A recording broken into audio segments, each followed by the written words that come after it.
Kabitumas Polda Metro Jaya Kombes Yusri Yunus menuturkan penyidik kembali menemukan satu lagi senjata api atau pistol jenis airgun dari tangan pengemudi Fortuner hitam Muhammad Farid Andika alias MFA saat menggeledah kediamannya.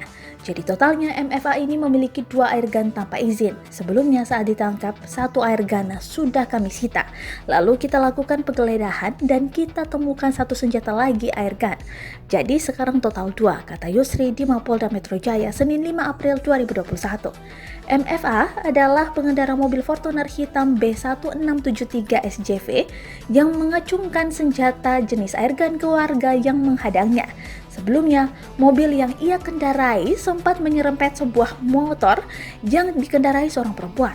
Peristiwa ini terjadi di kawasan Durensawit, Jakarta Timur, Jumat 2 April 2021 dini hari sekira pukul 1.00 waktu Indonesia Barat. Karena aksinya, MFA kini ditetapkan sebagai tersangka dan ditahan di Mapolda Metro Jaya. Ia dijerat pasal pelanggaran Undang-Undang Darurat Nomor 12 Tahun 1951 karena memiliki airgun tanpa izin dan menakuti warga.